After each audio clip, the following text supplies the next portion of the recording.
안녕하세요, 리타입니다. 오늘은 저번 시간에 우리 더 패스라는 책 했었죠.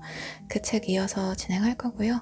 공자 얘기했었는데 오늘은 맹자님 얘기해 보겠습니다. 이때나 저때나 삶은 좀 힘들었던 것 같아요. 맹자도 본인 삶에 좀 어려움이 많았습니다. 어떤 어려움을 겪었을까요? 한번 얘기를 해보겠습니다. 정말 열심히 계획을 세웠지만 예상치 못한 결과에 그저 참담함을 느끼는 경험을 했습니다. 갈등이 팽배했던 기원전 BC 4세기 후반 전국시대에 살았던 맹자는 마침내 유교의 가르침에 기초한 새 왕조를 열 적절한 때가 되었다고 판단을 했습니다. 때가 왔죠. 기다리다 우리의 때를 만났다. 이때다 라고 생각하는 순간이 올 겁니다. 맹자한테도 그런 순간이 왔대요. 이미 노년에 접어든 그였지만 여러 나라를 차례로 돌면서 통치자와 대화를 나누었다. 자신을 기용해 자신의 가르침에 귀 기울이고 그것을 정치에 실현하도록 설득하기 위해서였다. 그렇게 여러 해가 흘러 제나라 왕이 맹자를 지위 높은 강료에 임명하고 많은 사람을 모아 그의 말을 듣게 했다. 그렇게 해서 이 나이든 철학자가 평생에 걸쳐 기울인 노력이 결실을 맺는 듯 했습니다. 훌륭한 왕 뒤에서 왕을 도와서 평화로운 새 시대를 열 것만 같았습니다. 그러나 제나라의 통치자는 맹자의 가르침에 관심이 없다는 사실이 금세 드러났습니다. 왕은 맹자를 속여서 마치 그가 지시를 내린 것처럼 꾸미고는 이웃 나라와의 전쟁을 일으켰습니다. 맹자는 그곳에서 자신의 역할이 끝났음을 통감했다. 왕은 침략을 미화하는데 맹자를 이용했을 뿐 애초부터 그의 말을 들을 생각이 없었습니다. 맹자는 다른 통치자를 찾아서 떠나기에는 너무 늦었고 자신은 더 이상 훌륭한 통치자를 위한 철학자가 될 수 없으리라 판단했다. 그는 제나라를 떠나서 고향으로 돌아갔다. 맹자는 지극히 인간적인 난관에 부딪혔다. 너무나 실망스러운 일이 벌어지면서 그가 매우 신중하게 세웠던 계획이 산산조각 났다. 그는 운명을 맹비난했다. 그리고 하늘을 원망했다. 하지만 이때 겪은 어려움이 그의 철학을 더욱 발전시켰다. 맹자라면 우리가 삶을 계획하면서 진실이라고 믿는 것들이 모순적이게도 우리를 구속한다고 주장할 것이다. 이렇게 변덕스러운 세계에 살고 있는데 우리가 어떻게 계획을 세우고 어떻게 결정을 내릴 수 있단 말입니까? 보통 계획이라는 걸 세울 때는 미래는 예측이 가능하다고 다 기초 위에 이제 계획이 들어가는 거거든요. 근데 어떻게 이렇게 평생에 걸쳐서 준비해온 것이 한순간에 내가 예상치 못한 것으로 이제 무너져 버리는데 어떡해요. 그렇지만 그런 상황에서 본인의 철학을 더욱 발전시켰죠. 그리고 어떻게 발전을 시켰는지 그 얘기를 잘 들어보면 우리도 역시 우리가 마주하고 있는 이런 딜레마에 대처하는 좀 팁을 얻을 수 있을지도 모릅니다. 잘 들어봐야겠죠. 우리보다 먼저 겪은 사람들의 팁을 우리가 좀 도움을 받을 수도 있을 것 같아요. 자, 맹자님의 이 철학을 풀어낸 얘기를 한번 해보도록 하겠습니다. 우리가 어려운 딜레마에 이제 마주했을 때 대다수는 절대로 합리적인 이익과 보편적으로 적용 가능한 규범부터 생각하지 않습니다. 그때그때 상황의 요건들이 너무 다양하기 때문에 그때그때 그것을 판단해서 반응을 하죠. 근데도 우리는 자신을 곧잘 특정한 방식, 고정된 방식으로 판단하고 과거의 특정한 모습에 기초해서 자신에게 역할을 부여합니다. 예를 들어서 내가 스스로 이해심 많은 사람이라고 생각을 한다면 친구한테 충고가 필요할 때조차 드러내놓고 간섭하는 사람으로 행동하기를 불편해해요.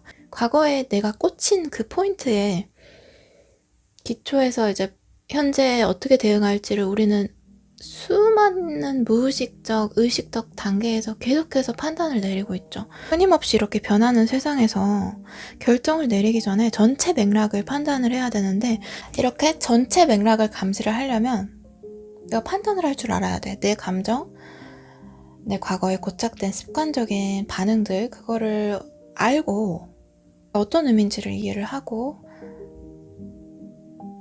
내 자신을 알아야지 세상을 알죠. 상황의 복잡함을 완벽히 인지하도록 훈련하는 유일한 방법은 우리 행동이 어떻게 상황을 긍정적인 방향으로 이끌어 가는지 이해하는 능력을 키우는 것이라고 생각했다. 그리고 우리 모두가 그런 잠재력을 타고났다고 믿었다. 맹자라면 인지적인 측면과 감정적 측면을 통합하기 위해 자신의 감정 반응에 주목한 뒤 그것을 더 좋은 쪽으로 바꾸려고 애쓸 것이다. 머리를 써서 감정을 수양하라. 무엇이 내 감정을 촉발하는지 날마다 주시하라. 세상을 인식할 때 사용하는 정형화된 습관, 깊이 뿌리 박힌 화법은 무엇인가? 식기세척기에 그릇 넣는 걸 보고 남편이 나무랄 때면 어렸을 때 느낀 무력감이 되살아나는가? 친구에게 의견을 강하게 주장하면 주제넘어 보일까봐 위로만 하는 편인가? 이렇게 하루 종일 내 감정을 촉발하는 모든 원인과 정형화된 방식을 파악하면 반응을 조절할 수 있다고 합니다. 아까도 제가 느꼈는데요. 제가 녹화를 하다가 어머니가 방에서 갑자기 나오셨습니다. 원래 주무시고 계셔서 제가 녹화를 시작을 한 거거든요. 근데 내가 녹화를 시작을 하니까 나오시는 거야. 근데 저는 이 촬영하는 조용한 타이밍을 집에서 잡기가 굉장히 어렵거든요. 그러면 갑자기 나오면 이제 짜증부터 나죠. 아, 이거 어떡하지? 하필이면 왜 지금? 이라는 제 정형화된 감정 반응이 나옵니다. 그래서 짜증을 내면서 촬영을 접거나 밖에 나가서 좀 짜증을 낼 수도 있지만 조금만 생각을 해보면 내가 짜증을 내는 게 내 잘못이지, 어머니는 어머니의 집에서 나와서 돌아다니시는 거거든요. 그러니까 내 이 반응이 잘못된 거지 어머니가 나온 게 문제가 아니죠. 그래서 그걸 이제 아까 맥락을 통합적으로 판단을 한다고 얘기도 나왔는데, 정돈된 반응을 좀 하고 나가서 좀 양해를 구하는 거죠. 근데 내가 그런 감정적인 반응에 휩쓸린 상태에서 이거를 대응을 한다면 좀 안 좋은 방향으로 가기가 굉장히 쉬운 거죠. 근데 이거는 하나의 예시지만 이렇게 어떤 뭔가 내가 생각했던 것과 다른 것이 상황으로 발현이 됐을 때 내가 그것을 부정적인 스트레스 반응으로 공격적으로 감정적으로 반응하는 그 정형화된 습관을 내가 인식을 하지 못하면 굉장히 삶이 안 좋게 가는 거거든요. 이건 사소한 거지만 이게 하루에 몇 번씩이나 쌓이겠죠. 그렇게 365일 지나가고 내 인생이 되는 거기 때문에 그런 여기서 나온 것처럼 나의 정형화된 습관 반응, 무의식적, 의식적인 그런 습관 반응을 내가 파악하고 인지를 하고 그것을 훈련을 하는 것이 중요한 것 같습니다. 그러려면 우선 관찰부터 해야겠죠. 어떻게 상황을 낫게 만드는 게 우선순위다 라고 생각을 하기보다는 일단 처음에는 나를 관찰하고 세상이 어떻게 돌아가는지를 관찰하고 부터가 중요한 것 같습니다. 자, 다시 한번 예시에서 책으로 다시 돌아가 보도록 할까요? 외부 사건은 날마다 우리의 감정 반응을 촉발한다. 아장아장 걷는 아이가 시키지도 않았는데 꽃을 한 묶음 꺾어서 건네줄 때 기쁨이 벅차오른다. 헤어진 애인을 거리에서 마주쳤을 때 가슴이 저린다. 회사 상사가 이메일을 보내서 마감을 독촉할 때 불안감에 가슴이 철렁한다. 이런 반응은 모두 차곡차곡 쌓인다. 이처럼 훈련되지 않은 정형화된 반응이 쌓여서 삶이 되는데 이러한 정형화는 부정적으로 나타나는 경우가 많다. 우리가 흔히 의식적인 의사결정이라고 생각하는 것 중 대부분이 사실은 단지 이런 정형화된 반응을 드러내는 것에 불과하다. 마음을 훈련한다는 것은 판단력을 갈고 닦는 것이다. 다시 말해서 더 멀리 보고 어떤 사람의 행동 뒤에 숨은 동기를 이해하고 불안, 두려움, 기쁨 등의 감정에 따라서 완고하다고 생각하는 사람도 다른 모습을 드러낼 수 있다는 사실을 기억하는 것이다. 내가 생각하는 나, 특히 결정을 내리는 순간에 내가 생각하는 나는 어쩌다 갖게 된 정형화된 유형의 집합일 뿐이라는 사실을 기억하라. 나는 비관적인 사람이야 라는 생각이 나를 비관적인 사람으로 만들 수 있듯이 앞으로 보일 내 모습과 관련된 결정을 내릴 때 단지 그것이 나답다는 고정관념에 이끌려 결론에 도달할 수도 있다. 그러나 이는 시작도 하기 전에 자신을 틀에 가두는 셈이다. 맹자에 나오는 이야기를 여러 번 하나 보도록 하겠습니다. 당시 시대는 천하가 아직 안정되지 않아 큰 물이 옆으로 흘러 범람하고 오곡이 여물지 않을 때였다고 합니다. 농사 기술을 조금 서로 갈고 닦고 있던 때였던 것 같아요. 기술을 연구하고 어떻게 물기를 낼지. 현명한 우임금은 이런 세상에 질서를 부여하기 위해 세상에 내려왔는데 그는 농사를 짓도록 땅을 파고 관계 사업을 추진했다. 우임금은 9개의 강물을 트고 강을 되게 인위적으로 물기를 내가지고 양쯔강에 흘러들게 했다고 합니다. 그래서 그런 뒤에야 나라 안이 먹고 살 수 있었다고 합니다. 굉장히 관계 사업을 어쨌든 성공적으로 해냈다고 해요. 물기를 잘 내서. 근데 그의 라이벌 백규라는 인물이 이렇게 말했다고 합니다. 제 치수법이 우임금의 치수법보다 낫습니다. 그러자 맹자가 말했다. 그대 말이 지나치오. 우임금의 치수법은 물기를 따른 것이요. 우임금은 물기를 거스르지 않은 채 물을 옮겼소. 우임금은 임금이 아닌 것 같아. 그냥 사람 이름이 우임금인 것 같거든요, 여러분. 틀리면 정정해주세요. 우임금은 도랑을 파고 물길을 열어 주변 환경을 급격하게 바꿔 놓았지만 그 전에 먼저 물길이 어떻게 자연스럽게 흐르고 움직이는지 이해했다. 중요하니까 다시 한번 얘기하겠습니다. 우임금은 도랑을 파고 물길을 열어 주변 환경을 급격하게 바꾸어 놓았지만 그 전에 먼저 물길이 어떻게 자연스럽게 흐르고 움직이는지 이해했다. 이 이야기의 요점은 물길을 소극적으로 바꿔 물이 자연스럽게 흐르도록 해야 한다는 것도 싹을 소극적으로 키워서 자연스럽게 자라나도록 해야 한다는 것도 아닙니다. 우리도 물길을 낸 우임금이나 농작물을 재배하는 농부 같아야 한다는 것이죠. 농부는 적극적이고 계획적입니다. 적절한 땅을 고르고 잡초를 뽑고 땅을 갈아 비료를 주고 해당 기후에서 잘 자라는 작물의 씨를 뿌립니다. 그런 다음에 이제 물을 주고 햇빛을 받게 하고 일은 끝없이 계속되죠. 울타리를 쳐서 짐승이 못 들어오게 하고 토양이 변하면 작물을 바꿔 심고 이렇게 적절한 시기와 속도에도 대단히 민감해서 변화할 때와 기다릴 때를 잘 압니다. 우리는 환경이 바뀔 때마다 끊임없이 반응하고 싶어 하죠. 농부가 밭에 영향을 미칠 상황을 예의주시하듯이. 오해하면 안 되는 것이 적극적이라고 해서 흐르는 물을 막는 공격적인 시도를 한다는 뜻이 아닙니다. 그보다 물은 아래로 흐른다는 성질을 활용해서 물을 관리하는 것이죠. 물은 아래로 흐른다는 성질을 활용해 물을 관리하는 것입니다. 맹자는 이렇게 말했습니다. 교활한 사람이 싫은 까닭은 남을 속이기 때문이다. 그렇지 않고 물길을 옮긴 성군처럼 행동한다면 싫어할 이유가 없죠. 그 성군은 물길을 거스르지 않은 채 물을 옮겼다. 적극적인 행동은 최적의 조건을 만들고 그 어떤 다양한 상황이 발생해도 그에 대응하는 것입니다. 다시 말해 변화가 일어날 수 있는 토대를 다지는 작업이죠. 변화가 일어날 수 있는 토대를 다지는 작업입니다.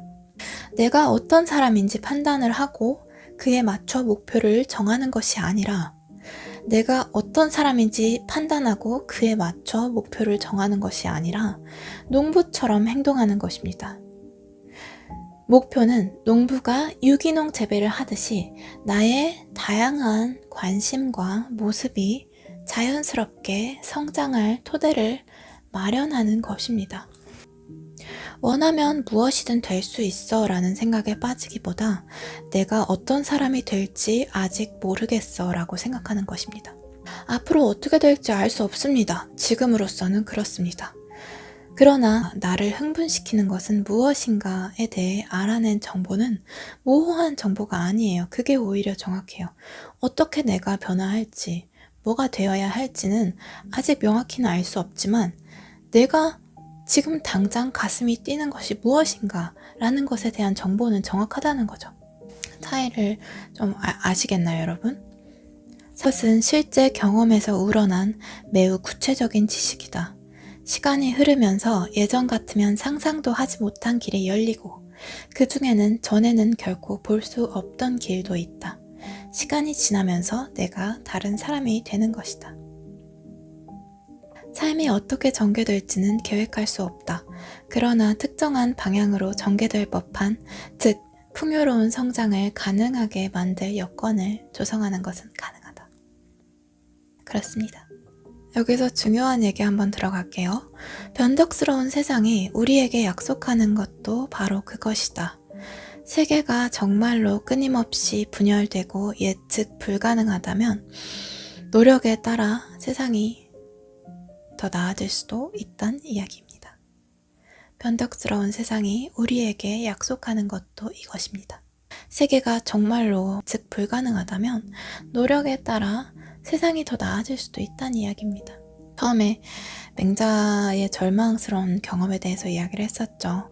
이렇게 신중하게 고안하고 준비 오랜 시간 한 것도 내가 예측하지 못한 요건에 의해서 한순간에 무너져 버린다면 우린 무엇을 계획하고 어떻게 살아야 하는가 라는 질문을 영상 초반에 던졌었는데 결론은 이래요.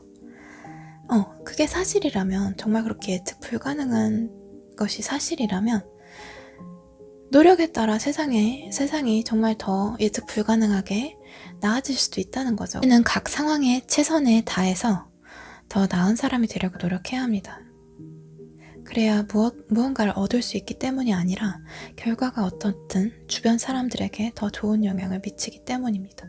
제가 유튜브 영상을 자주는 아니죠. 요새 자주는 아닌데 올리는 것도 그렇죠. 어떤 결과를 나에게 가져다 주지는 않지만 이걸 하는 것이 보람이 있고 의미가 있고 굉장히 소소한 기쁨이지만 나에게 더 좋은 영향을 미치고 영상을 보시는 지금은 소수의 분들이지만 그분들한테 좋은 영향을 미치는 것 같고, 그렇기 때문에 결과가 돌아오진 않을 수는 있지만 오늘 당장 나에게 기쁨을 주고 나를 발전시키고 하기 때문에 그것은 나는 누구인가 또는 인생을 어떻게 계획해야 하는가 같은 거창한 질문을 던지는 것과 사뭇 다릅니다.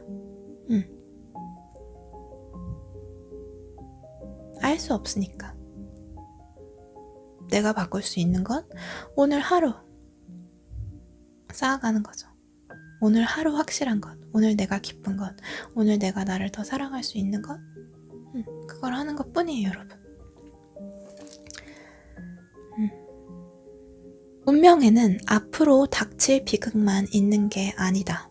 좋은 일도 생길 수 있다. 예상치 못한 기회, 자신이 좋아하는 것을 할 수 있는 뜻밖의 호기, 인생 전반의 방향을 바꿀 누군가와 마주할 기회 등. 계획에 지나치게 얽매이면 그런 기회를 놓칠 위험이 있습니다.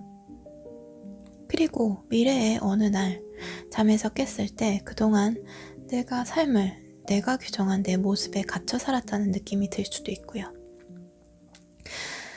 세상에는 분명한 지침이 있고 세상은 결코 변하지 않는다는 생각을 버리면 남는 것은 우리를 인도하는 마음입니다.